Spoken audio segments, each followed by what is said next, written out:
You can always see, I always like this one here. It says, "Good luck, Atlanta Fire Department, Local 134. My name is Luke Biondi, and I'm the Executive Director here at the CNY Living History Center.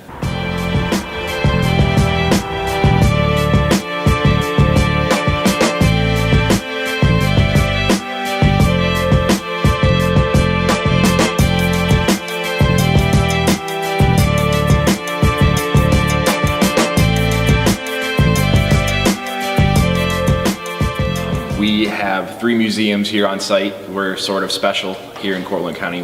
That's our thing, 3 museums in one. We're standing here in the Brockway Museum, which is one. History of Brockway trucks in the factory, which was here in Cortland. Homeville Museum, which is down the hallway over there, which houses military history as well as local history. And then the Big Red Barn, which is separate from this building, which is our agricultural component. So 3 in 1.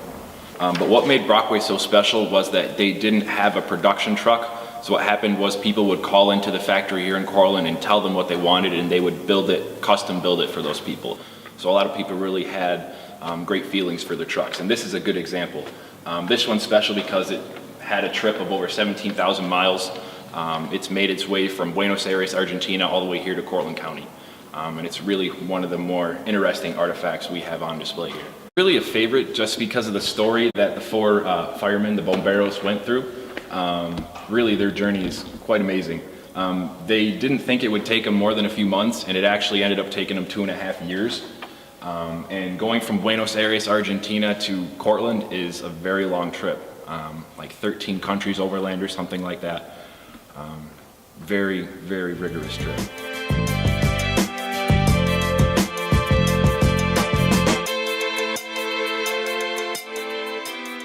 They finally reached here in May of 1960, so it took them 2.5 years, so they started their journey in 1958. There were thousands of people who lined the streets when they eventually came here to Cortland in May. So there were 4 Argentine men who took on this journey. The first was Sergeant Leonardo Antico. He was the ranking officer in the group. Felix de Mango, who was a building engineer. Pedro Centron, who was a locksmith. And Alberto Bonillo, who was a butcher. And these 4 men had in common that they were all Argentine, and they all wanted to bring this truck sort of as a symbol to bring together Latin America and the United States.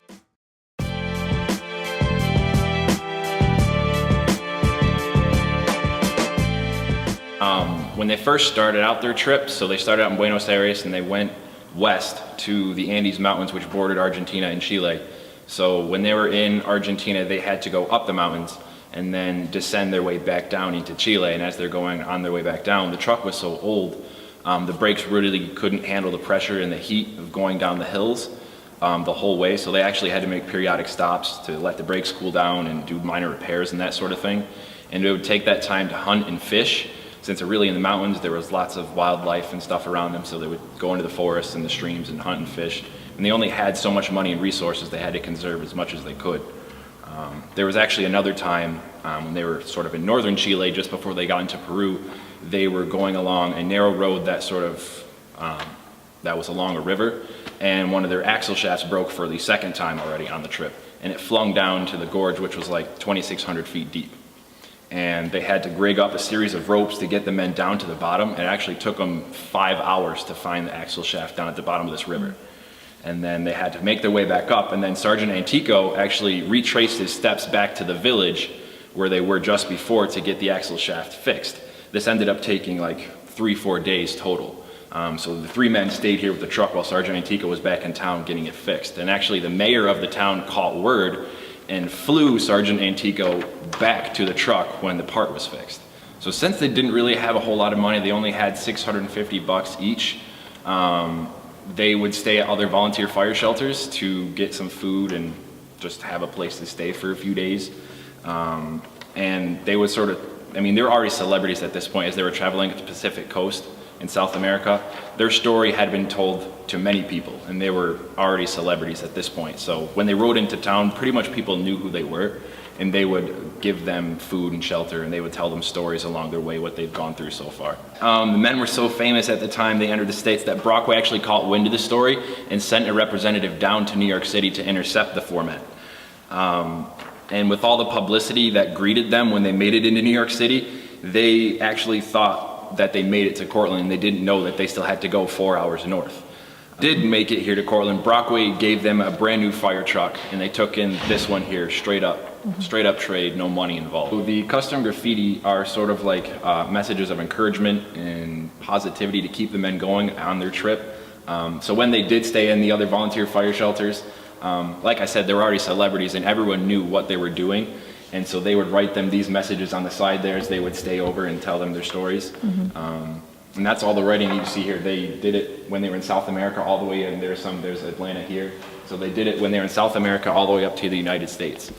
I always like this one here. It says, "Good luck, Atlanta Fire Department, Local 134."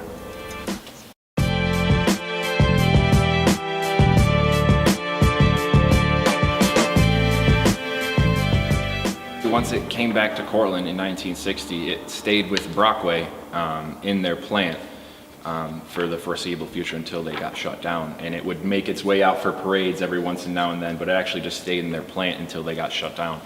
And then it was later owned by the Cortland City Fire Department until the early 2000s, when the Brockway Truck Preservation Association bought this building, and then the City Fire Department gave it, it's actually on permanent loan with the museum.